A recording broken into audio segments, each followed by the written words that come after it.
Hello friends, જય શ્રી કૃષ્ણ. ધોરણ 9 English unit 6 the night train at Deoli. આગળના બીજા વિડીયોમાં આપણે જોયું હતું કે લેખક દેહરા પહોંચ્યા પછી દેવલી સ્ટેશન પર જે ઘટના બની એ ભૂલાઈ ગઈ, પરંતુ જ્યારે પાછા ફરે છે ફરી 2 મહિના પછી, ત્યારે દેવલી સ્ટેશન આવતા તેમને તરત જ એ છોકરી યાદ આવી અને છોકરી સ્ટેશન પર હશે કે નહીં એમ તેને શોધી રહ્યા હતા. ત્યારે જ તેમણે એ છોકરીને પ્લેટફોર્મ પર આવતી જોઈ એટલે એ આશ્ચર્યચકિત થઈ ગયા અને લેખક દરવાજા પાસે દોડી ગયા અને તેને જોઈને હસ્યા અને તેને ઈશારો કર્યો અને બંને એકબીજાને જોઈને ખુશ થયા, કારણ કે હજી 2 મહિના પછી પણ બંને એકબીજાને યાદ કરે છે. એટલે લેખકને જોઈને છોકરીએ જે બાસ્કેટ્સ વેચતી હતી એ વેચવાનું બંધ કરી દીધું અને તે સીધી ચાની દુકાન પાસે જઈને ઊભી રહી અને બંને એકબીજાની સામું જોઈને મૌનથી વાતો કરી, બોલીને વાતો કરી નહીં. અને તે વખતે લેખકને ઈચ્છા થઈ કે એને આ વખતે તો અહીંયા સ્ટેશન પર છોડી જ નથી દેવી, તેને મારી સાથે લઈ જવી છે.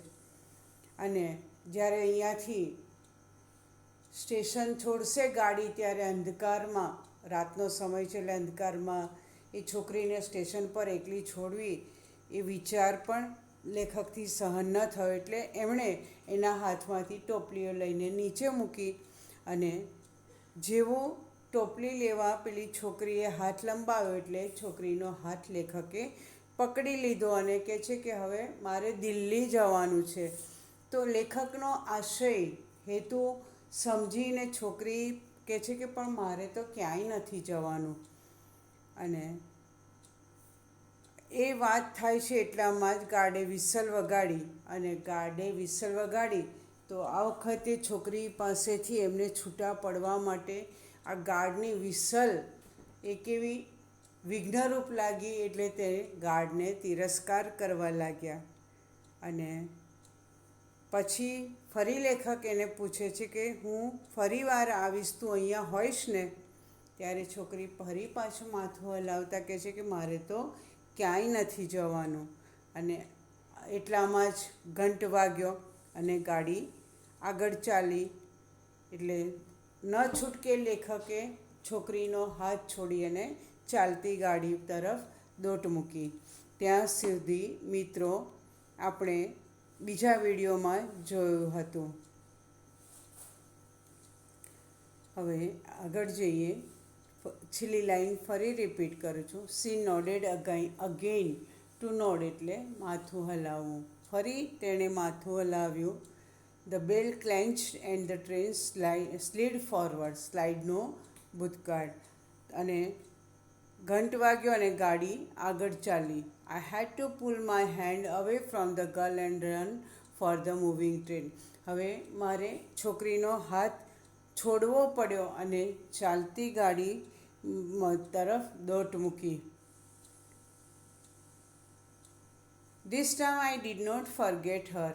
આ વખતે, ગયા વખતે તો શું થયું કે દેહરા પહોંચ્યા એટલે લેખક એ છોકરીને ભૂલી ગયા, પરંતુ આ સમયે આ વખતનો બીજી વખતની જે મુલાકાત દેવલીના સ્ટેશન પર થઈ એ હું ભૂલ્યો નહીં. આ વખતે તેને લેખક કહે છે કે હું ભૂલ્યો નહીં.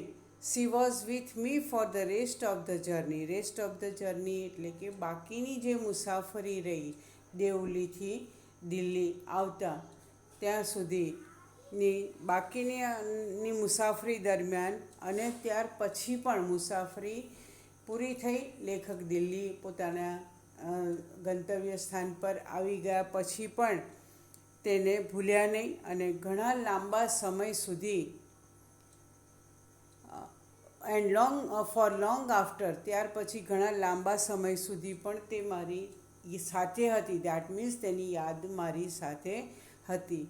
All that year she was a bright living thing. આખા વર્ષ દરમિયાન એ છોકરી લેખકના મનમાં, લેખકના દિલમાં એક બ્રાઇટ એટલે કે તેજસ્વી અને લિવિંગ થિંગ યાની જીવંત વસ્તુ હોય એમના, એવી રીતે લેખકના દિલો દિમાગ પર છવાઈ ગઈ હતી. And when the college term ended, હવે કોલેજની ટર્મ પૂરી થઈ, એટલે ટર્મ એટલે કે સત્ર, પહેલું આપણે જેમ પહેલું સત્ર બીજું સત્ર એમ કોલેજનું સત્ર જ્યારે પૂરું થયું એટલે લેખકે શું કર્યું? I packed in haste. Haste એટલે કે ઉતાવળે જલ્દીમાં લેખકે ઝડપથી સામાન તૈયાર કર્યો and left for Dehra earlier than usual. Earlier than usual એટલે હંમેશા કરતાં વહેલા દેહરા જવાની એમણે દેહરા જવા માટે લેખક આ વખતે તો નીકળી પડ્યા. જેવો કોલેજનો ટાઈમ પૂરો થયો એટલે 1-2 દિવસ પછી જાય દર વખતે, પણ આ વખતે તો તરત જ જેવી કોલેજ પતી, સત્ર પૂરું થયું ને તે ઝડપથી સામાન તૈયાર કરીને દેહરા જવા માટે નીકળી ગયા. I was nervous and anxious as the train entered Deoli. Nervous એટલે કે બેચેની હોવી. ઘણી વખત આપણને વાદળો છવાય, બહુ ગરમી હોય ત્યારે અનઇઝી લાગે, બેચેની લાગે, નર્વસનેસ ફીલ થાય. એટલે અને એન્શિયસ એટલે કે આતુર. શાના માટે આતુર હતા? દેવલી સ્ટેશન ક્યારે આવે? તો દર વખતની જેમ કરતાં પહેલાં લેખક દેહરા જવા નીકળ્યા, પરંતુ ટ્રેનમાં બેસતા પણ આ વખતે લેખક ખૂબ બેચેની અનુભવતા હતા અને કહે છે કે હું જ્યારે ટ્રેન દેવલી પહોંચી ત્યારે હું કેવો હતો? બેચેન હતો અને આતુર હતો સ્ટેશન પર એ છોકરીને જોવા માટે. I was wondering what I should say to the girl and what I should do. હવે હું વિચારતો હતો, ટ્રેનમાં બેઠા વિચારતો હતો કે તે છોકરીને શું કહેવું અને મારે શું કરવું જોઈએ. જ્યારે એ છોકરી આ વખતે મને મળશે ત્યારે મારે છોકરીને શું કહેવું અને શું કરવું એ હું વિચારતો હતો. I was determined that I wouldn't stand helpless before her. Helpless એટલે અસહાય થઈને બંને વખત દેહરા જતા ને આવતા, પણ બંને વખત લેખક કેવું આમ હેલ્પલેસની માફક લાચાર થઈને એની સમક્ષ ઊભા રહેતા હતા. પણ આ વખતે તો તેમણે નક્કી કર્યું કે હું તેની સામે અસહાય થઈને નહીં ઊભો રહું.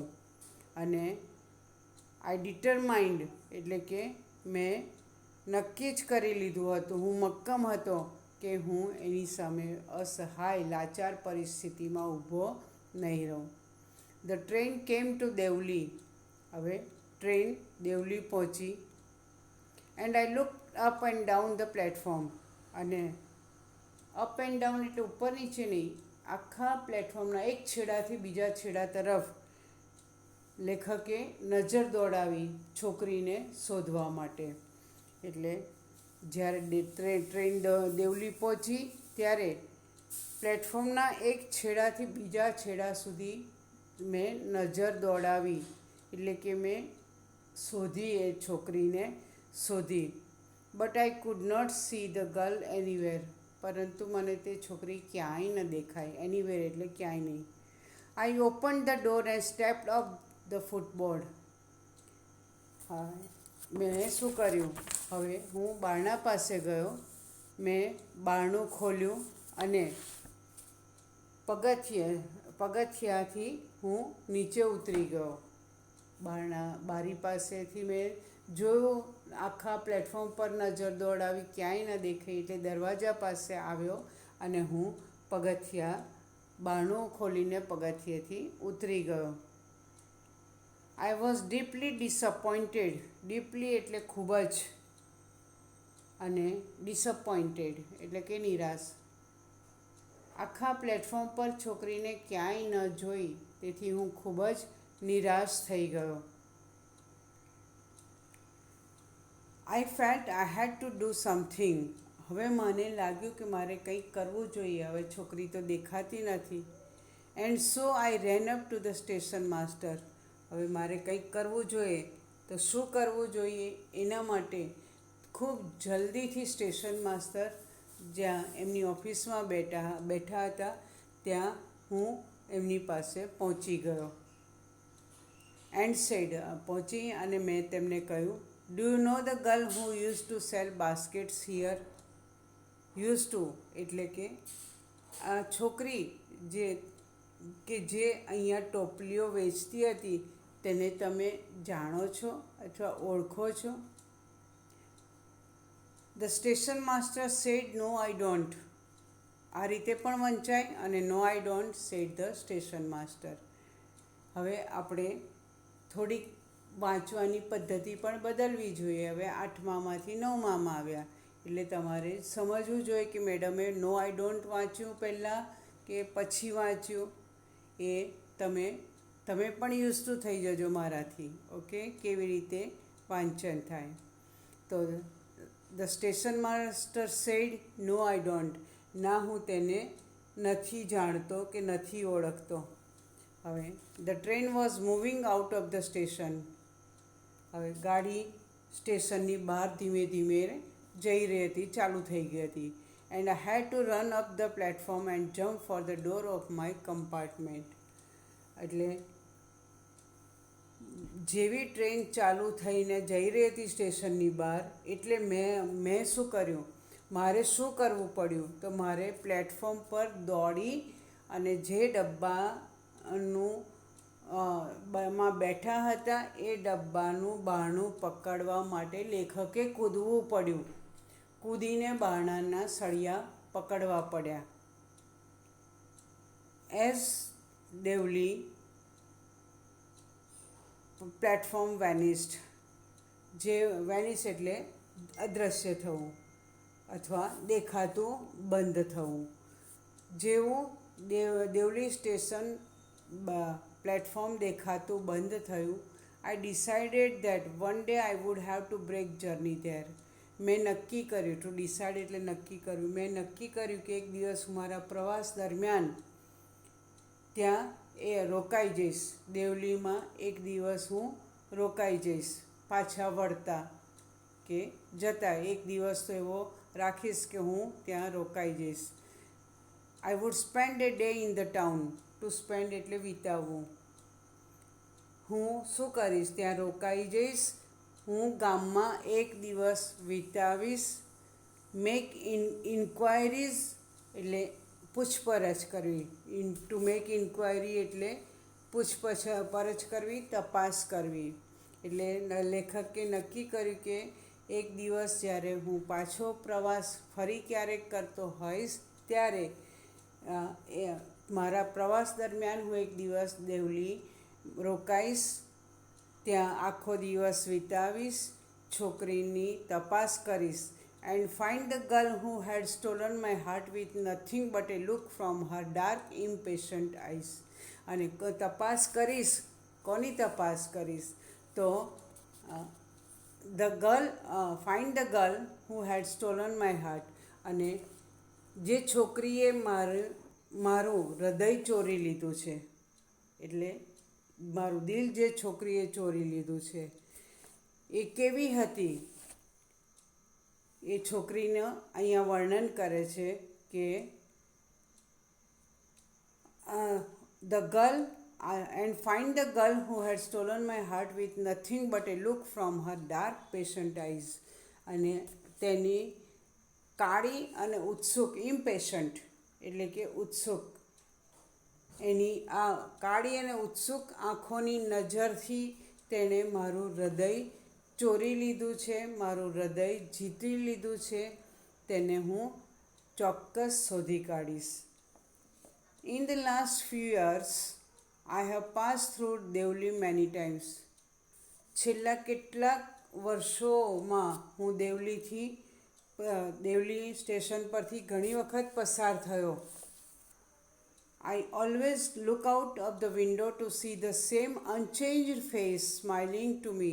જ્યારે હું દેવલી સ્ટેશન પરથી પસાર થતો હતો ત્યારે તે છોકરીનો મારી સામે મલકતો સ્માઇલિંગ એટલે કે મલકતો એ અનચેન્જ ફેસ એટલે કે કદી જ એનો ચહેરો મારી નજર સમક્ષથી હટ્યો નથી કે બદલાયો પણ નથી. એ જ કાળી ઉત્સુક આંખોથી મારી તરફ જોઈ રહેતી.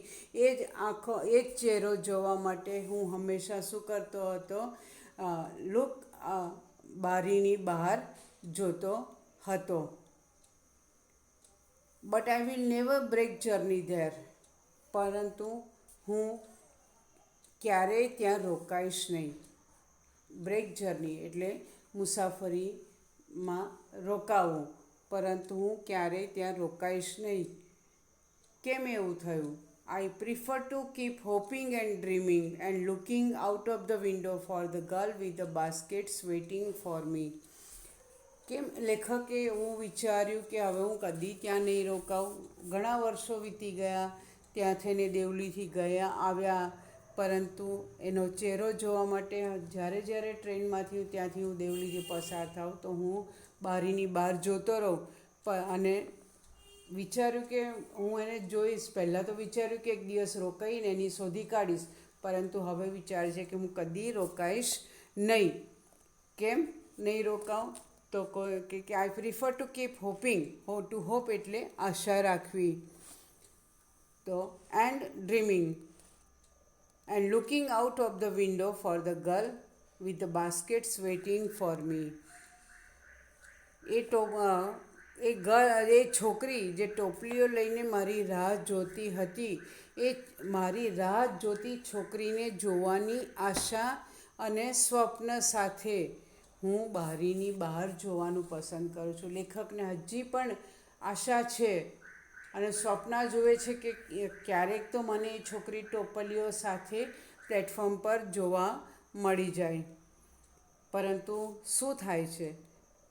આઈ never break my journey at Deoli. પરંતુ હું ક્યારેય દેવલી રોકાતો નથી. But I pass through as often as I can. પરંતુ હું વારંવાર ત્યાંથી પસાર થાઉં છું, પણ કદી જ રોકાતો નથી. રસ્કિન બોન્ડની આ જે રોમેન્ટિક અહેવાલ છે, પોતે લખ્યો છે, એના પ્રસંગ ઓટોબાયોગ્રાફી એટલે આત્મકથામાં એમણે જે આ પ્રસંગ લખ્યો છે, ખૂબ રોમેન્ટિક પાર્ટ છે. મિત્રો, મજા આવી હશે તમને. હવે આના શબ્દાર્થ લખી દેજો અને ઈચ્છા થાય તો ભાષાંતર લખી દેજો. નહીં તો પછી નેક્સ્ટ વિડીયોમાં આપણે આ પાઠની વર્કબુકની બધી જ એક્સરસાઇઝીસની PDF બનાવીને મૂકું, તે તમારી નોટમાં લખી દેજો. Till then we are signing of. C you in the next video. જય શ્રી કૃષ્ણ.